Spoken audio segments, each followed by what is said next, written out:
खम्मा गणिसा Marwar channel bulletin में एक बार हाजिर है चंद्रमोहन कल्ला।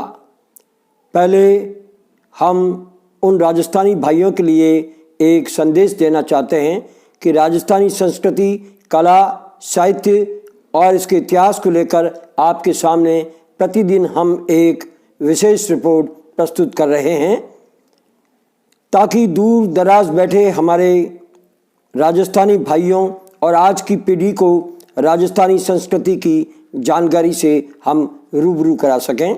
साथियों, मायड़ भाषा को बढ़ावा देने वाला ये मारवाड़ चैनल आपको कैसा लगता है? आप इसे ज़्यादा से ज़्यादा सब्सक्राइब करें, लाइक करें और शेयर करें। पहली बात उस शहर की जहां रात को रुकने वाला पत्थर बन जाता है।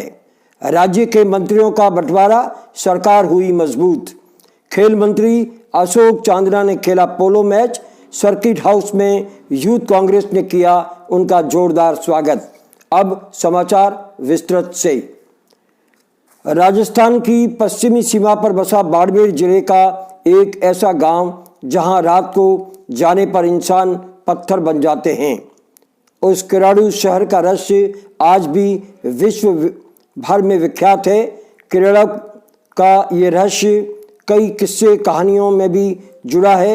ये कोई श्राप है या चमत्कार या फिर भूतों व आत्माओं की हरकत, आज तक कोई भी ये नहीं जान सका कि ये रहस्य आखिर है क्या। आज तक यहाँ पर रात को जाने की किसी ने हिम्मत नहीं की। किसी ने ये रहस्य जानने की हिम्मत इसलिए भी नहीं की कि अगर रात को चला जाए तो मैं कहीं पत्थर न बन जाऊं। क्या सच है? रात को रुकने पर हर कोई पत्थर क्यों बन जाता है? कौन लोग इस युग में वहां रुकने की रिस्क नहीं ले पाते? क्योंकि भारत में तो ऐसे स्थानों की शोध और रिसर्च पर सरकार बढ़ावा ही नहीं देती और न ही इस पर कोई विशेष बजट देती है। यही कारण है कि देश के अन्य इतिहासों की तरह बाड़मेर का किराड़ू शहर का राज भी खंडहरों में दफन है। इस कस्बे के लोग कहते हैं कि एक समय था जब ये स्थान भी आसपास जगहों की तरह चहल पहल वाला था। यहाँ पर हर तरह की सुविधाएं मौजूद थी, लेकिन एक दिन इस शहर की किस्मत पर वज्रपात टूट पड़ा।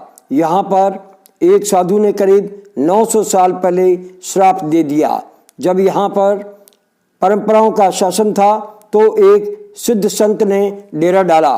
कुछ दिन वहाँ रहने के बाद जब वे वहाँ से तीर्थ पर निकले तो अपने चेलों और साथियों को किराड़ू के लोगों के सहारे छोड़ गए। इनके भोजन पानी की भलावण भी वे दे गए। इनकी सुरक्षा का जिम्मा भी इन पर छोड़ गए। उनके जाने के बाद ये चेले चपाटे बीमार पड़े। एक कुम्हारिन को छोड़कर किसी भी व्यक्ति ने इनकी सेवा नहीं की। वे भूख से तड़पते रहे।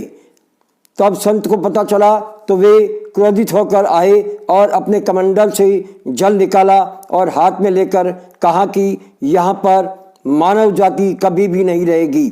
यहाँ रात को आने वाला हर व्यक्ति पत्थर बन जाएगा। उन्होंने संपूर्ण नगरवासियों को पत्थर बन जाने का श्राप भी दे डाला। बाद में उन्होंने सेवा चाकरी करने वाली कुम्हारन को बुलाया और उसे कहा कि शाम होते ही वो ये गांव छोड़कर चली जाए, लेकिन जिज्ञासावश पीछे मुड़कर उस महिला ने देख लिया तो वो भी पत्थर बन गई। जो जहां काम कर रहा था वो पत्थर बन गया। इससे आसपास के गांव में आज भी दहशत है कि किराड़ू में जो भी रात को रुकेगा वो पत्थर बन जाएगा। अब आते हैं किराड़ू के मंदिर के निर्माण के इतिहास पर।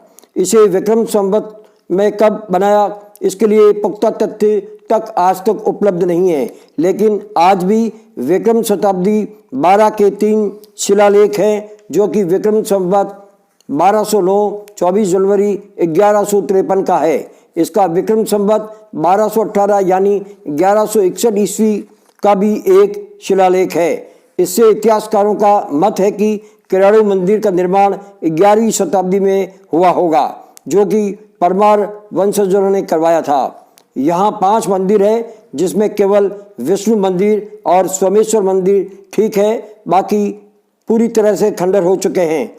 खजुराहो मंदिरों की शैली पर बने इन मंदिरों का ये शहर खंडर में तब्दील है, लेकिन पर्यटकों के लिए ये आकर्षण का केंद्र बना हुआ है। आखिर क्या है यहाँ इंसान के पत्थर बनने की सच्चाई, जो शोध का विषय है, लेकिन शोधकर्ता भी यहाँ रात को जाने की हिम्मत नहीं जुटा पाते। दोस्तों, हमने आपको उस किराड़ू शहर और उस कस्बे की कहानी बताई है जहाँ जाते ही पत्थर बनने वाले इंसानों के पत्थर आज भी मौजूद है। राजस्थान से जुड़े मंदिर किलों की ऐतिहासिक तथ्यों की जानकारी के साथ हम कल फिर एक अन्य इतिहास का प्रश्न लेकर आपके सामने हाजिर होंगे। अब देखिए अन्य समाचारों की जानकारी। आखिर गहलोत सरकार के मंत्रिमंडल विभागों का बंटवारा हो गया।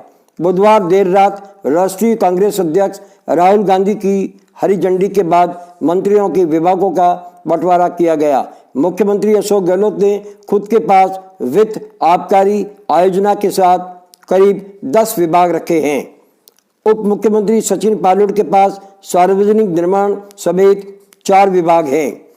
कैबिनेट मंत्रियों में बीडी कल्ला को ऊर्जा, पीएचडी, भूजल, कला, साहित्य, संस्कृति और पुरातत्व विभाग का मंत्री बनाया गया है। शांति धारीवाल को स्वायत्त शासन, नगरीय विकास एवं आवासन मंडल, विधि एवं विधिक कार्य, संसदीय मामलात का मंत्री बनाया गया है।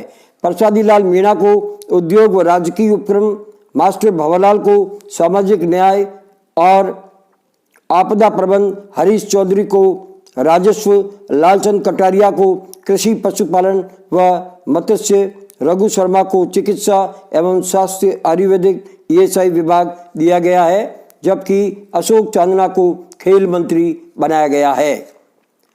अब आते हैं जोधपुर की संस्कृति पर और कुछ कल्चरल रिपोर्टिंग पर।